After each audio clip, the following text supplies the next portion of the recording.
Kita berjumpa lagi dengan membaca Matius pasal 2 ayatnya yang ke-13. Mari kita membaca ayat itu bersama-sama. Anda membacanya dan coba renungkan, ini singkat, 3 ayat. Sekali ini kita berdoa. Kami duduk di hadapan Allah. Itulah Yesus Juru Selamat kami. Pimpinlah kami waktu kami merenungkan bagian firman-Mu tentang apa yang Allah kerjakan, supaya kami dapat mengertinya dan iman kami pun bertambah. Dalam nama Tuhan Yesus kami berdoa. Amin. Ngerti doanya tadi? Nanti besok ada pengkhotbah, Anda dengarkan apa doanya. Apa tadi isi doa yang sangat Anda berkesan?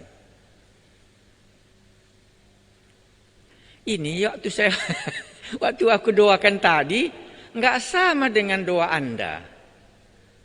Makanya sesudah aku selesai berdoa, aku tanya Anda, apa kesan Anda dalam doa tadi yang ku minta sama Tuhan? Nah, inilah otomatisnya setan bekerja. Langsung ditutupinya kita. Lupa kita apa yang kita minta. Pasti satu yang ku minta tadi, supaya iman kami ditambahkan kalau membaca firman ini. Nah, jadi besok pengkhotbah Anda dengar apa isi doanya. Ya, jadi kalau dalam bahasa Inggrisnya seringkali dikatakan no meaning katanya ya. Pokoknya sudah dibilang gitu. Itu nggak boleh pengkhotbah. Isi doanya itu harus clear. Ya, tadi kan doaku cuma satu kan. Dengan melalui membaca firman-Mu ini. Apa yang Tuhan buat supaya menambah iman kami. Iya. Nanti besok Anda belajar lagi ya, supaya kita kalau kita sebagai pengkhotbah tahu kita apa yang sedang kukatakan. Nah ya, jadi tadi doaku satu, kalau kami membaca firman-Mu, supaya melihat apa yang Tuhan buat dahulu, dan boleh menambah iman kami. Kan pendek kan? Tapi itu cuma yang aku minta kalau belajar firman Tuhan, supaya iman kita apa? Tambah. Karena iman bertumbuh karena mendengar firman Tuhan tentang Yesus Kristus Juru Selamat. Ya, jadi kalau pengkhotbah nggak tahu apa yang dimintanya, ya nggak bisa jelas nanti apa yang mau disampaikannya. Ya, mari kita baca. Sudah bisa ya, inilah yang pertama kalau kita belajar. Kalau sudah ini malam kelima, inilah baru pertama kita berdoa. Ingat? Sengaja saya tidak berdoa minggu lalu. Kemarin juga tidak. Tapi malam ini karena kita sama-sama mau belajar bagaimana pengkhotbah itu berdoa, itu maka saya berdoa. Bukan harus berdoa kalau mau khotbah. Bukan harus. Bisa kita langsung firman Tuhan kita baca. Kalau itu yang pas, nggak perlu kita Tauratnya kuat kali. Kalau mau khotbah harus berdoa, tidak. Ya, karena Anda sudah berdoa waktu mempersiapkan ini dan apa yang mau disampaikan daripadanya. Iya, dan juga nggak perlu panjang-panjang kali. Ya, sekarang saya tambahkan sedikit. Seringkali kalau saya berkhotbah, saya dengar puji-pujian itu pertamanya. Terlalu panjang dan bertele-tele. Lantas jemaat sudah letih. Baru masuk lagi pendetanya khotbah. Khotbahnya juga bertele-tele, panjang sekali entah kemana kemari. Baru khotbah dia, sudah enak kali jemaat semua. Amin Pak, teruskan katanya. Enggak ada lagi energi, semangatnya. Karena semua ditaburkan, enak untuk didengar, tapi tidak enak untuk imannya. Akhirnya di gereja lah paling banyak orang ngantuk. Kalau di biskop kan gak ada orang ngantuk kan. Ya kalau di gereja ngantuk dia. Karena sifat pengkhotbahnya tadi nggak jelas apa yang mau disampaikannya. Mungkin Anda mungkin tidak mengerti itu. Minggu pertama kita 3 kali kelas saya tidak berdoa. Penutup saya berdoa. Kemarin saya tidak doa. Tapi malam ini saya mau mengajar bagaimana membuat doa kalau kita khotbah. Karena yang kita mau sampaikan kan firman Tuhan. Jangan nanti habis di dalam doa kita waktu dan energi orang yang sudah sepanjang hari dia capek. Sampai lagi dicapeki lagi. Nah, itulah membuatnya nggak ada lagi energinya untuk bangkit. Iya, itulah salah satu. Mari kita baca kalau itu sudah Anda tahu. Kan Anda tidak dengar doanya tadi kan? Maksudnya apa tadi isi doaku? Pikir. Iya, kalau aku pun nggak tahu apa yang ku minta, apalagi jemaat. Jadi kalau boleh doa khotbah itu jangan panjang. Apa yang Anda mau minta dalam doa ini? Itu aja minta. Lantas tutup, amin. Baru kita khotbah pembukaan kan gitu ya, cara berkhotbah kan kita bilang ada pembukaannya ya. Nah, jadi inilah pembukaannya. Mari kita baca. Setelah orang-orang Majus itu berangkat, nampaklah malaikat Tuhan kepada Yusuf dalam mimpi dan berkata, "Bangunlah, ambillah anak itu serta ibunya, larikanlah ke Mesir dan tinggallah di sana sampai aku berfirman kepadamu. Karena Herodes akan mencari anak itu untuk membunuhnya." Maka Yusuf pun bangunlah, diambilnya anak itu serta ibunya malam itu juga. Lalu menyingkiri ke Mesir. Dan tinggallah di sana hingga Herodes mati. Hal itu terjadi supaya genaplah yang difirmankan Tuhan oleh Nabi. Dari Mesir kupanggil anakku. Apa yang bisa kuambil dari pembahasan ini? Itu pertama kita ambil waktu kita menafsirkannya. Atau yang kedua, apa yang kusukai dalam bagian ayat ini? Saya baca sekali lagi, nah Anda perhatikan. Setelah orang-orang Majus itu berangkat, nampaklah malaikat Tuhan kepada Yusuf dalam mimpi dan berkata, "Bangunlah, ambillah anak itu serta ibunya, larilah ke Mesir, dan tinggallah di sana sampai aku berfirman kepadamu. Karena Herodes akan mencari anak itu untuk membunuh dia." Maka Yusuf pun bangunlah, diambilnya anak itu serta ibunya malam itu juga, lalu menyingkir ke Mesir. Dan tinggal di sana hingga Herodes mati. Dan hal itu terjadi supaya genaplah yang difirmankan Tuhan oleh Nabi, "Dari Mesir kupanggil anakku." Apa yang Anda mau bagikan dalam cerita ini? Satu, supaya jangan payah ya. Dalam masanya Yusuf, waktu dia memikirkan menceraikan Maria, juga dipimpin oleh Tuhan ya. Iya kan? Janganlah kau takut ya, dipimpin oleh Tuhan ya. Ya.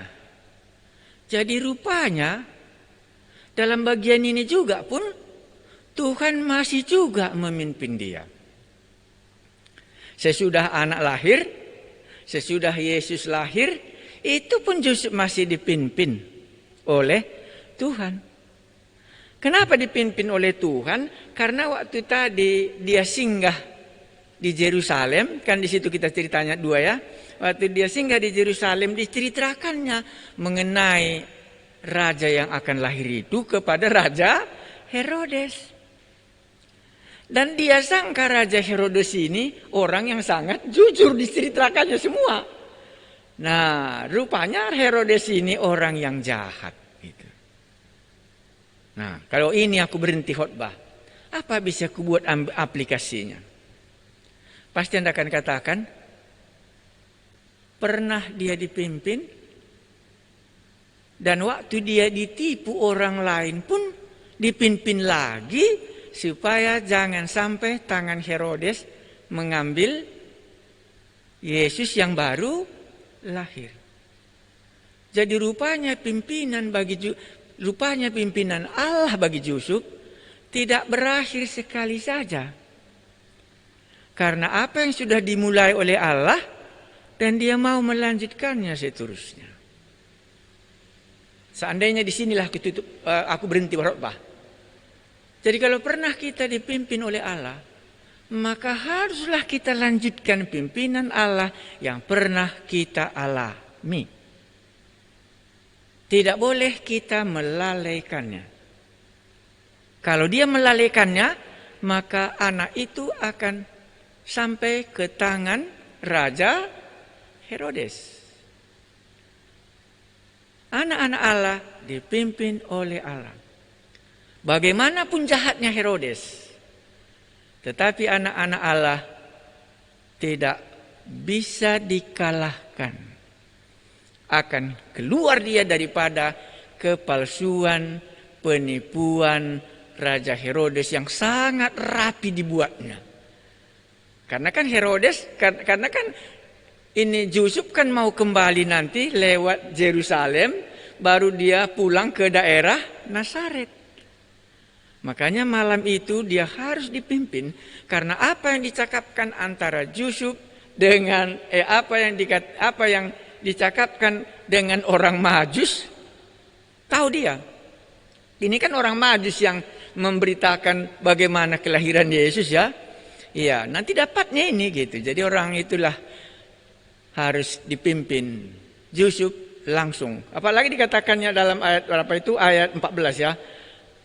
Malam itu juga. Jadi kalau saya mau menekankan pimpinan Tuhan tadi, pimpinan Tuhan itu tidak boleh ditunggu-tunggu. Oh, di manalah di dalam Alkitab ada orang dipimpin Tuhan? Kupikir ya. Ya. Oh, waktu menyeberangi Sungai Yordan ya. Masukkan kakimu katanya ya. Begitu dimasukkannya, baru keringlah Sungai Yordan itu. Iya, makanya malam itu dia dipimpin oleh Allah. Dan dia mengambil anak itu pergi ke Mesir. Ya, jadi saya mau masih membicarakan soal pimpinan Allah bagi anak-anaknya. Yang kedua, saya ingat kali ini kan baru lahir Yesus ya. Dan dia itu kan orang benar ya. Tapi kok dikhianati oleh Herodes. Wah, ini orang benar dikhianati oleh Raja Herodes. Waktu ku baca buku, inilah ku tambahkan ya. Waktu ku baca buku, sejak mulai lahir, sudah terjadi langsung permusuhan sebagai raja. Ingat namanya siapa? Yesus, Immanuel, Raja orang Israel. Jadi sejak mulai dari kecil pun dia sudah langsung terjadi permusuhan antara Herodes raja dengan raja yang baru lahir ini. Ku ingat lagi waktu Kain dan Habil. Anda ingat Kain dan Habil? Waktu Habil memberikan persembahannya diterima oleh Allah ya. Kain persembahannya tidak diterima oleh Allah. Langsung lagi terjadi permusuhan. Dibunuhnya lagi langsung si Habil. Ku ingat lagi lah satu lagi. Dalam cerita orang benar, di menderita dia hidup. Ku ingat lagi lah si Isa sama si siapa ingat? Si Isa itu siapa? Saudaranya yang membenci dia. Akhirnya Abraham harus berkata, bawalah anak ini pergi. Ingat? Nggak tahu kalian? Kalau nggak tahu, kalau pengetahuan Alkitab pendengar kita rendah, jangan terlalu banyak ambil Alkitab karena nanti nggak mampu dia. Iya. Jadi anak Abraham berapa? Nah, dari situlah Anda tahu sejauh mana makanan yang bisa dimakannya. Jangan banyak kali kutip. Tapi karena si Habil dan si Kain tahu dia, si Habil itu benar di hadapan Allah, si Kain ini tidak benar, langsung terjadi permusuhan antara Kain dengan Habil. Demikian juga dalam cerita ini. Antara Herodes dengan Tuhan Yesus, karena orang Majus mengatakan kan gitu ya. Di manakah raja orang Israel yang baru lahir ini, kami mau menyembahnya. Dalam hati Herodes langsung terjadi apa? Cemburu dan terjadi permusuhan. Untuk itulah makanya dia mau membunuh anak ini. Iya, jadi mulai kecil Yesus sudah senantiasa mau dibinasakan. Tapi sebelum genap waktunya, tidak ada satu orang pun yang bisa menangkap Yesus. Akhirnya dia katakan kepada Raja Pilatus, ya laksanakan sekarang, kan begitu dibilangnya ya. Karena Allah telah memberikan kuasa kepadamu. Ya, mari kita baca lagi bawahnya berikutnya kan. Apalagi yang bisa ya, gitu ya.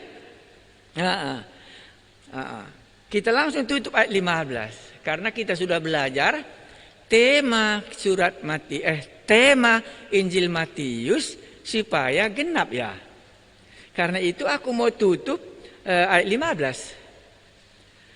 Dan tinggallah di sana hingga Herodes mati. Ini apa yang bisa kita uraikan? Dan tinggallah di sana, di Mesir maksudnya ya. Dan tinggallah di sana hingga Herodes mati. Apa yang Anda bisa katakan di sini? Pasti kita katakan dilewatkannya umur Herodes dulu, baru dipanggilnya kembali apa?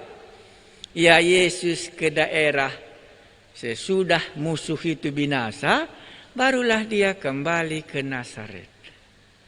Oh, jadi rupanya pimpinan Allah itu kalau ku mengerti, kan gitu ya.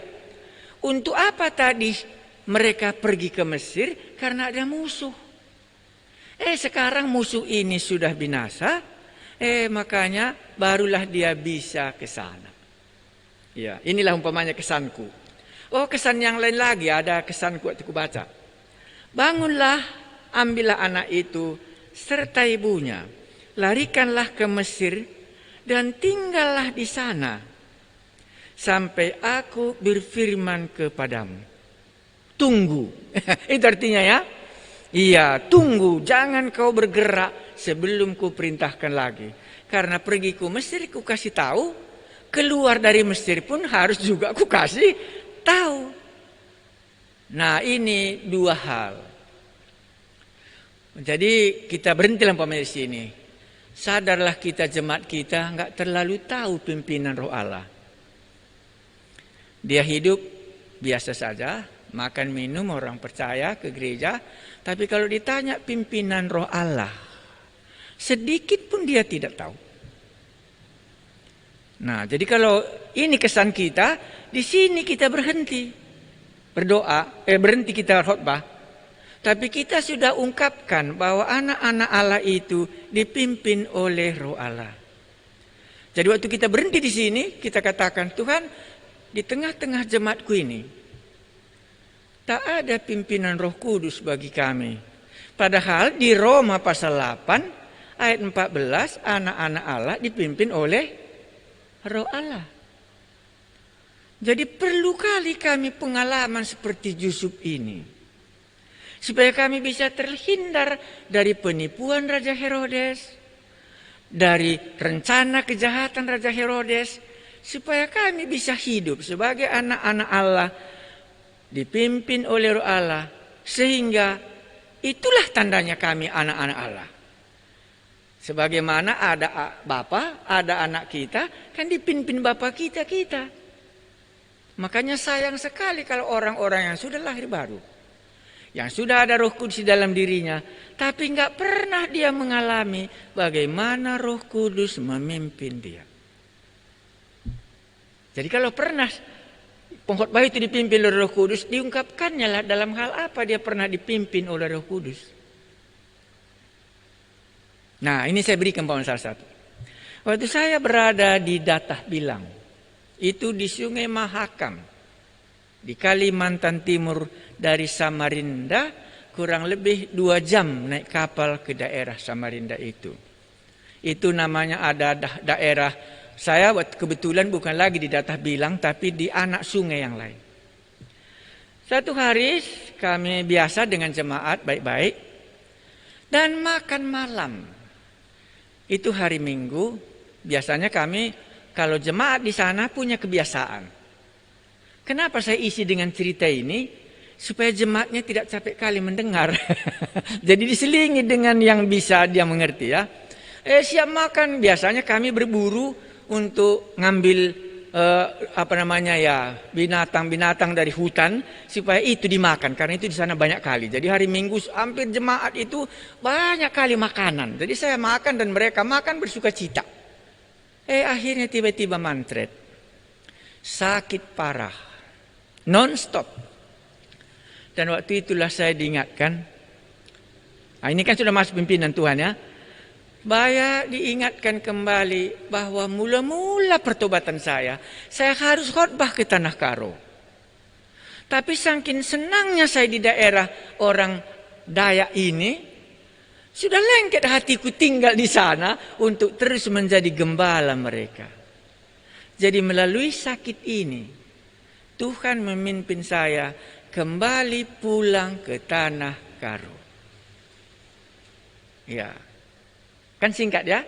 Nah, inilah pimpinan Roh Kudus bagi saya. Melalui sakit baru saya bisa sampai di Tanah Karo. Kalau saya tidak sakit, penginjilan jalan jam 5 pagi-pagi sudah kebaktian, ratusan.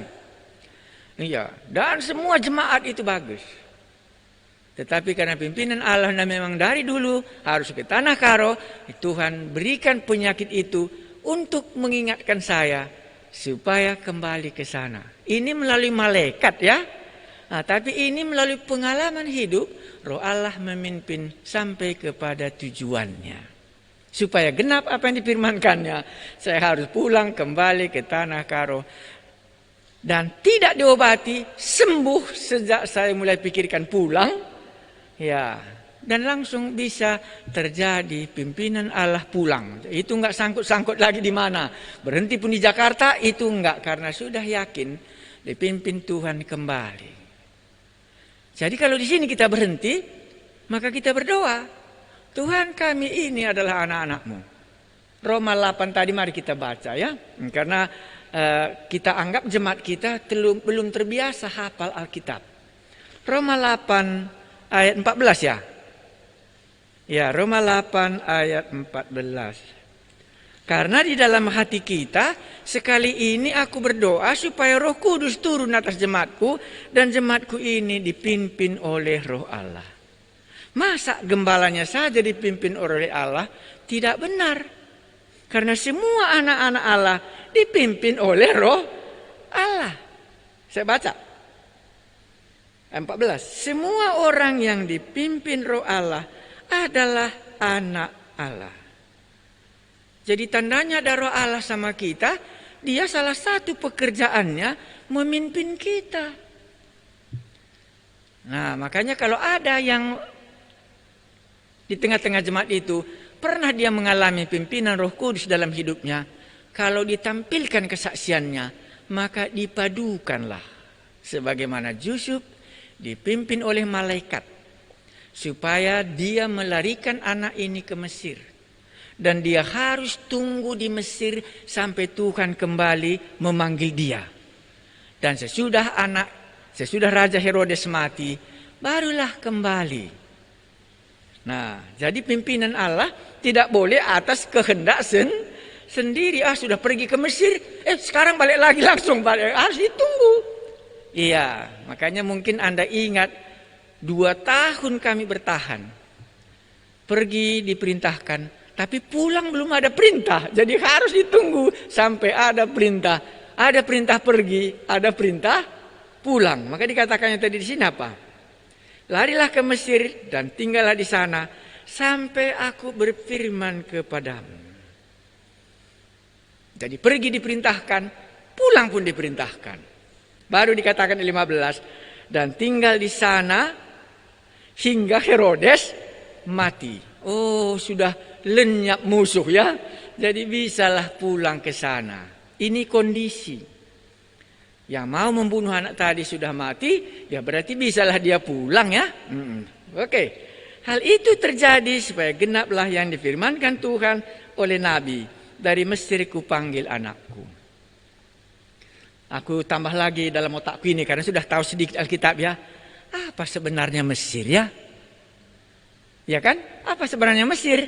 Oh, Mesir itu Yusuf pernah ke Mesir kan gitu ceritanya ya. Oh, 400 tahun mereka di sana. Oh, jadi apa lagi? Ya berarti ada kemungkinannya orang Israel tinggal di Mesir. Jadi waktu Yusuf ke Mesir ada menjadi sahabatnya di sana. Apalagi Mesir? Oh, si perbudakan. Diambillah mereka dari Mesir dibawa ke tanah Kanaan. Ke sana Yesus. Dan di sini menggenapkan, aku akan memanggil anakku dari Mesir. Supaya genap hal itu, maka dia pergi. Begitu di sini ya? Ya. Oh, berarti apa yang terjadi? Baik bagi Yusuf, kan begitu ya? Baik Raja Herodes, begitu ya? Baik pun mengenai tempat tinggal kita ya, mengenai Mesir itu kan tempat tinggal ya. Oh, semuanya ini akan menggenapkan apa yang Tuhan sudah rencanakan. Maka tempat tinggal kita nggak sembarangan kita tinggal kan begitu ya. Oh, ini tempat tinggalku ini Tuhan daripadamu kah? Jangan-jangan nanti nggak di sini aku harus tinggal, nggak berguna hidupku, kan begitu ya. Makanya tadi nggak bisa aku katakan di mana saja kan bisa aku mengabarkan Injil. Ngapain aku harus ke daerah ini? Kan itu hak, itu kan kita katakannya. Tapi kalau Tuhan katakan ke sana, maka kita harus pergi ke sana. Nah, kita tutuplah khotbah kita. Tuhan, kami merindukan pimpinanmu. Sebagai Yusuf dan Maria, Engkau pimpin dia dalam situasi yang gawat pun. Kan gawat ini situasinya. Kalau dia nggak dipimpin kan dibunuh Herodes ya. Karena tadi sudah diceritakan orang Majus semua. Di mana Yesus lahir kan begitu ya. Sesuai dengan ini katanya semua ya. Pergilah ke Bethlehem katanya. Barulah dari Bethlehem dilarikan Yusuflah anak ini ke Mesir. Selamatlah dia. Jadi rupanya pimpinan Allah itu supaya kita lepas dari apa? Lepas dari kejahatan Herodes ya. Itu yang paling jelas di sini ya. Menghindari bahaya yang sedang. Tetapi pimpinan Allah itu juga bukan selamanya itu. Supaya terjadi juga keselamatan kepada orang lain. Cukuplah. Jadi kalau ini kita berhenti, maka satu poin kita angkatkan adalah apa?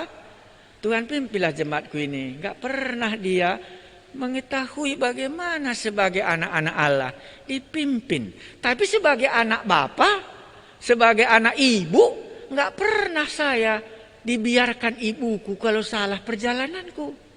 Bapakku sendiri pun mengarahkan jalanku. Apalagi Bapakku yang di sorga.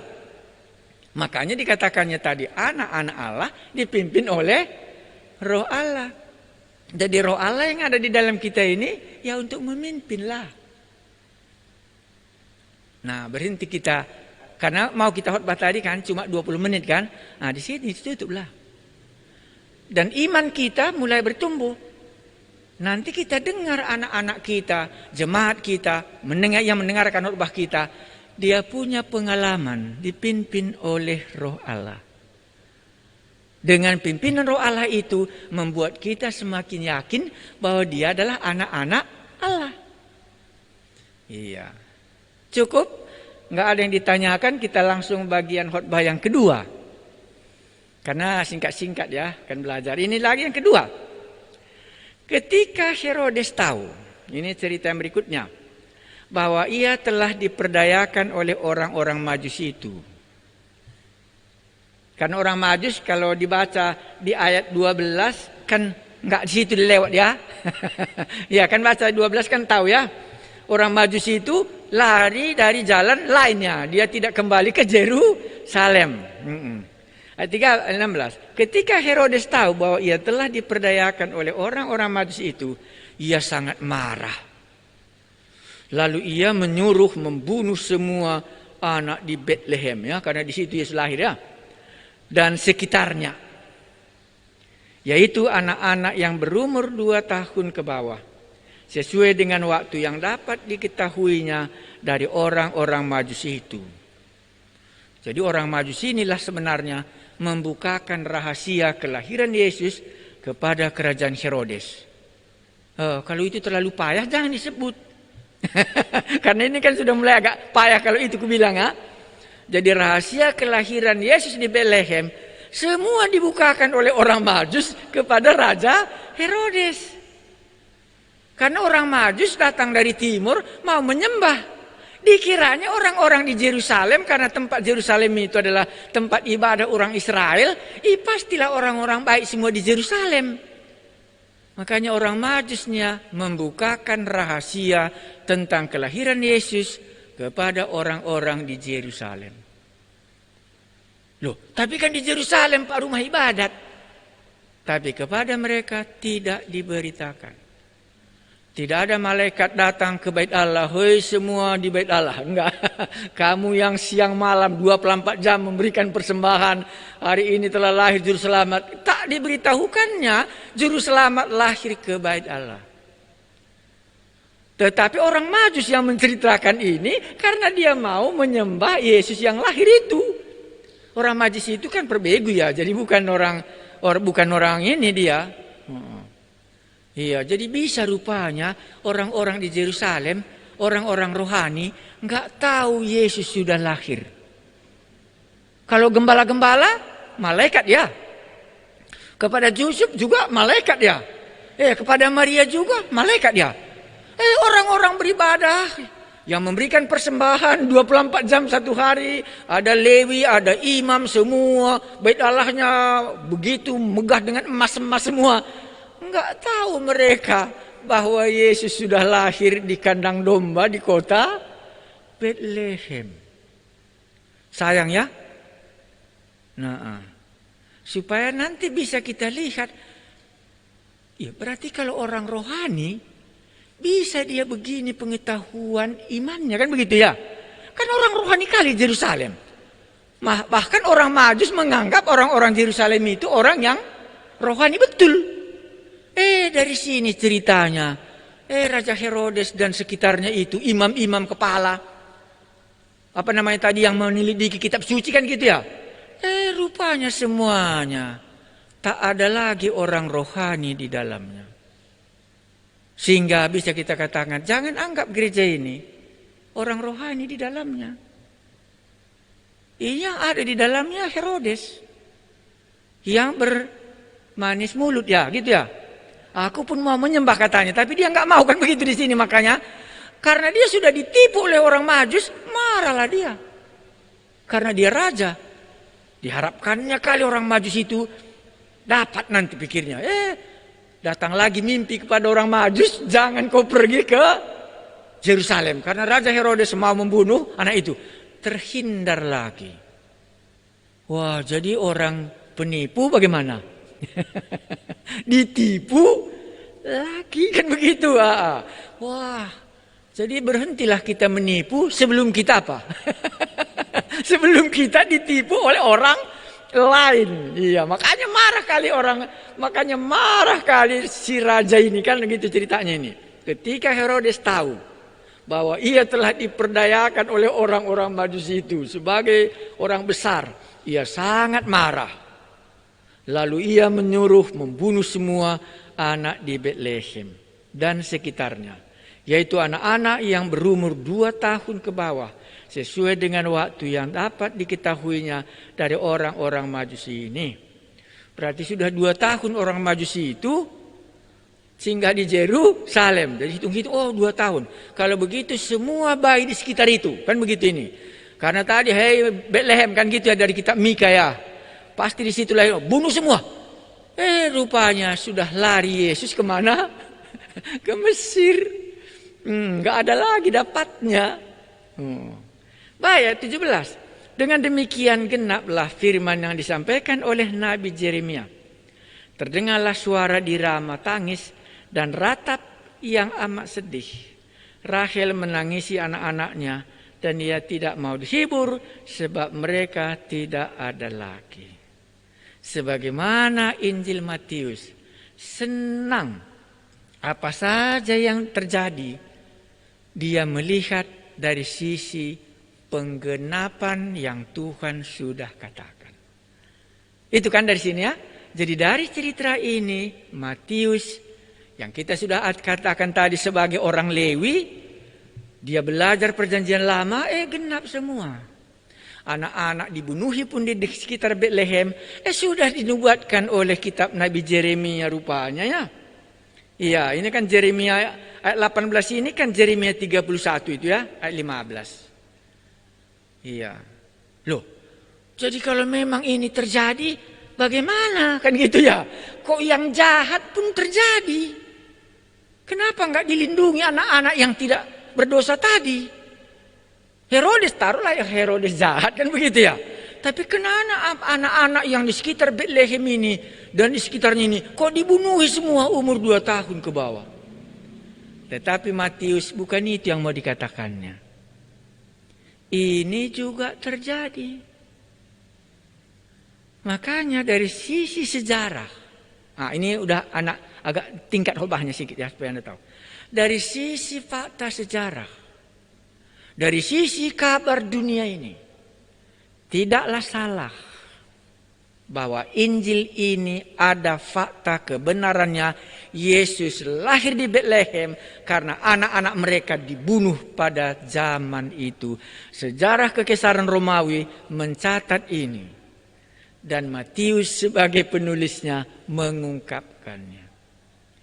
Kalau begitu, apa saya ambil implikasinya? Apa saya buat untuk bisa dibawa jemaatku pulang? Yang jahat pun genap juga kah? Genap ya. Yang selamat pun genap juga. Maka aku tutup dengan Roma berapa itu? Roma 6 ayat berapa? Roma 6 kan itu dalam renungan kita itu. Dalam renungan yang kubuat itu kan Roma 6 ayat 23 aku tutup kurasa ya. Coba kita lihat Roma 6 ayat 23. Roma 6 ayat 23.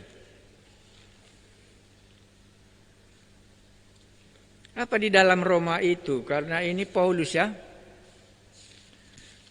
Ada 2 di sini yang mau dikatakan oleh Paulus. Ayat 23. Saya baca. Sebab upah dosa ialah maut. Itulah 1. Jadi kenapa anak-anak itu mati? Ya, upah dosa adalah maut. Itu sudah menjadi bagiannya.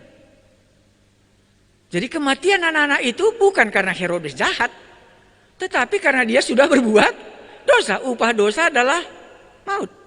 Tetapi kasih karunia Allah hidup yang kekal dalam Kristus Yesus Tuhan kita.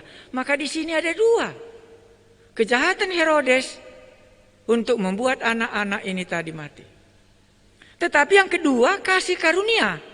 Itulah Yesus lepas dari tangan Raja Herodes. Jadi bagi kita hari ini juga 2. Bisa kita pilih seperti Herodes, melampiaskan amarah kita semua, melampiaskan menipu, lantas dia ditipu orang. Karena ini harus kita ungkapkan. Yang menipu akan ditipu. Tunggu tanggal mainnya itu pasti terjadi karena ini yang diceritakan oleh kitab. Herodes kan mau menipu ya. Iya, dia mau menokohi orang Majus yang tulus ini kan. Iya, tapi di orang tulus tadi, semua orang tulus orang ini. Orang Majus pun orang tulus, Jus pun orang tulus hati. Tapi semua mereka ini lepas dari tangan penipuannya Raja Herodes. Nah makanya upah dosa adalah ya maut. Berjalanlah. Kan begitu ini ya. Raja Herodes juga berjalan, ya berjalanlah kan gini.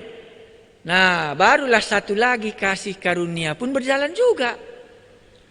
Jadi kalau kita memilih kasih karunia di dalam Tuhan Yesus, ya kita memperoleh hidup yang kekal. Tapi kalau kita meneruskan dua gambaran ini, ya itu juga bisa. Makanya Herodes akan matikan tak dia. Sesudah Herodes matikan gitu ya. Maka kembalilah Yesus dari Mesir. Dari sanalah kupanggil anakku. Itu juga genap gitu. Jadi kalau di sinilah kututup khotbahku. Apa yang kuharapkan iman jemaatku berhenti. Iman jemaatku tambah. Satu, jangan tiru Herodes gitu ya. Menipu orang Majus. Jangan lanjutkan marah itu. Kan itu di sini ya. Karena marah itu berakhirnya dalam pembunuhan. Ya. Jadi kalau ada di antara kita, kan gitu ya. Sekarang ini Anda sadar menipu orang lain.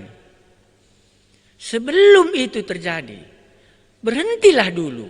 Supaya jangan nanti waktu Anda ditipu orang lain lagi, Anda marah, dan sesudah itu lebih jahat yang akan terjadi. Lebih baiklah kita sebelum kita ditipu orang lain, berhenti kita seperti Herodes ini.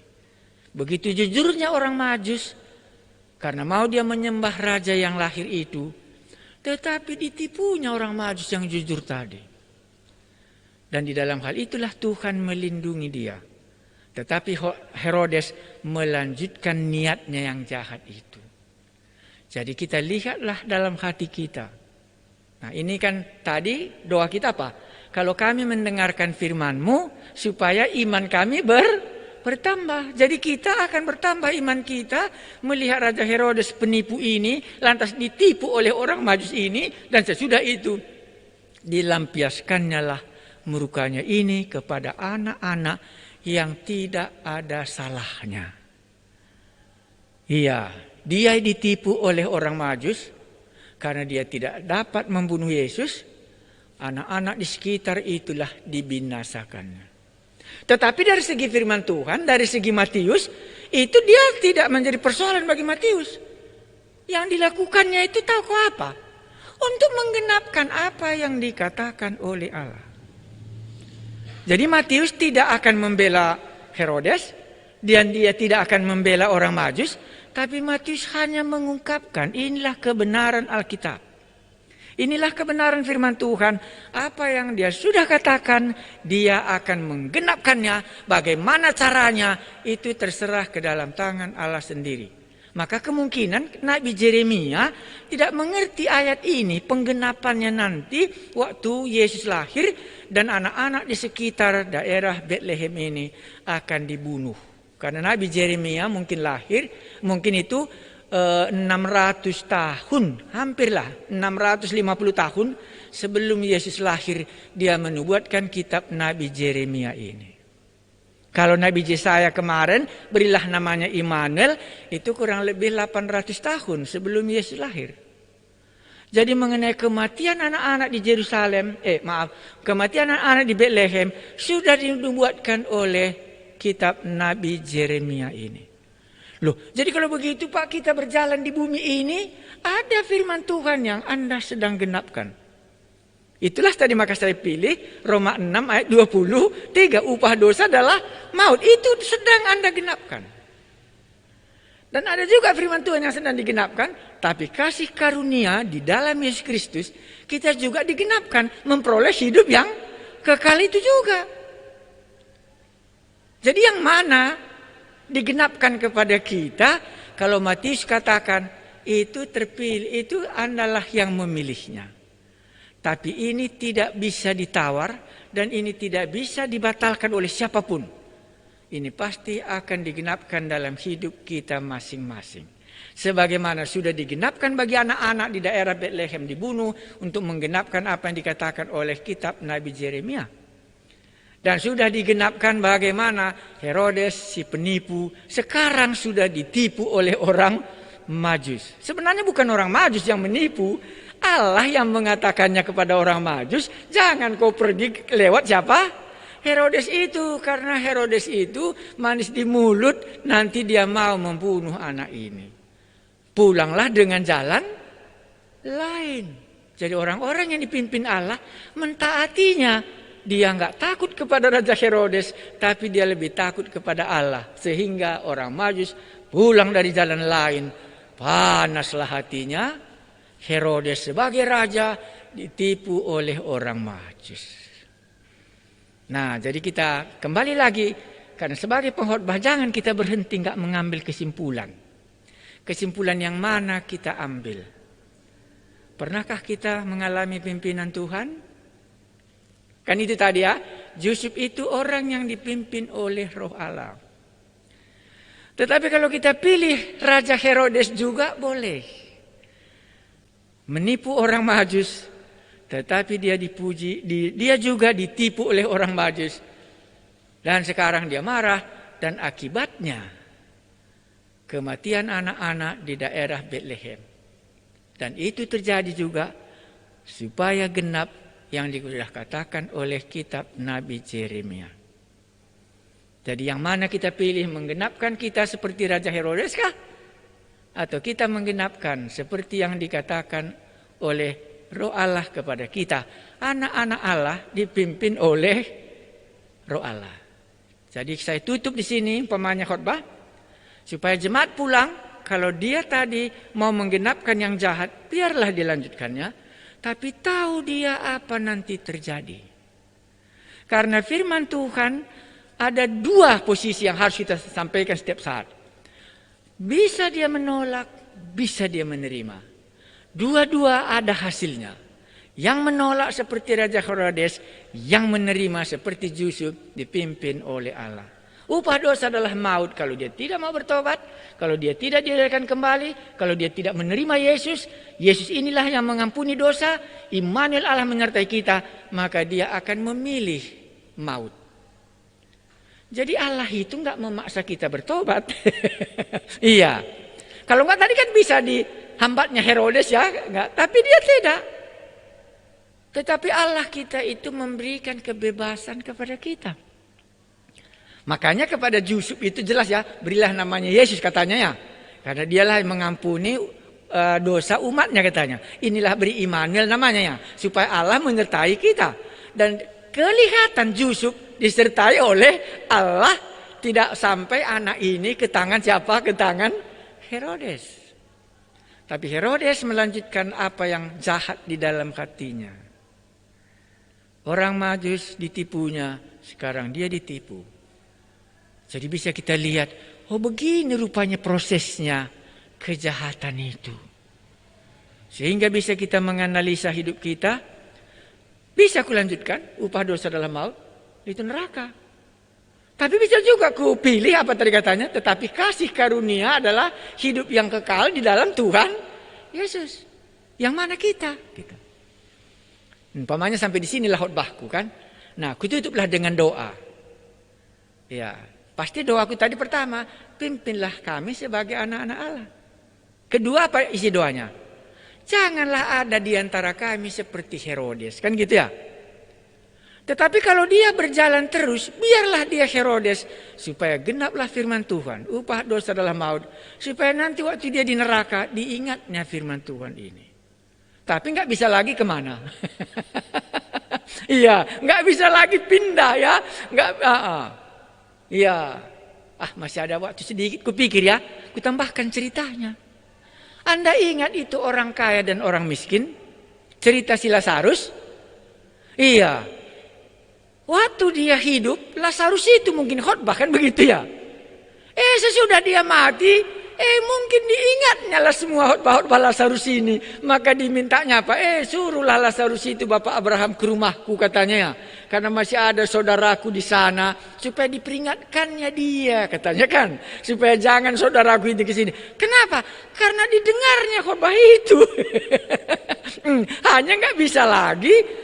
Kalau nggak bisa lagi apa boleh buatlah. Lazarus saja pergi ke sana. Makanya semua firman Tuhan. Semua pengajaran. Tidak mungkin akan hilang dari pikiran manusia. Maka Tuhan Yesus katakan apa? Firmanku tidak akan kembali dengan sia-sia.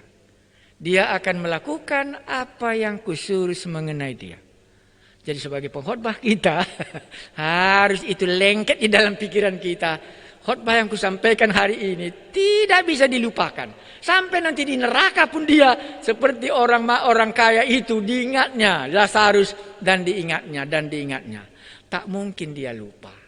Karena itu kita ajarkan firman Tuhan supaya dia bisa dipimpin oleh Allah dan dia bisa dipimpin seperti Raja Herodes. Oh, berhentilah aku sebelum datang malapetaka. Karena kasih karunia Allah itulah hidup kekal di dalam Tuhan Yesus. Tetapi kalau upah dosa adalah maut. Amin, gitu. Bisakah? Iya. Jadi 2 khotbahnya setengah jam ya. 20 menit. Nah, baru kita tutup dengan doa. Ya, jadi mungkin Anda akan lanjutkan membacanya ke bawah. Karena besok kita kan lanjutkan lagi Matius ya. Nah, jadi Anda bisa bawa kembali dari Mesir ya. Ini saya baca, ini saya tidak khotbahkan. Setelah Herodes mati, nampaklah malaikat Tuhan kepada Yusuf dalam mimpi di Mesir katanya ya. Dipimpin lanjut. Tadi dipimpin ke Mesir, sekarang dari Mesir pun dipimpin. Bangunlah, ambillah anak itu serta ibunya dan berangkat ke tanah Israel. Karena mereka yang hendak membunuh anak itu sudah mati. Itu menggenapkan ayat berapa tadi? Itu menggenapkan ayatnya yang ke-11. Maaf. Ayatnya yang ke-15 ya.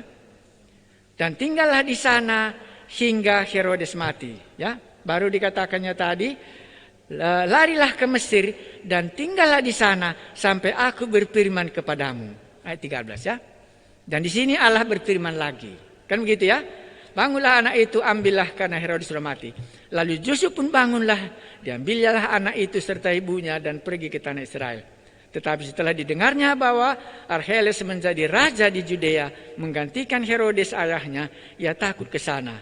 Karena dinasihati dalam mimpi, pergilah Yusuf ke daerah Galilea.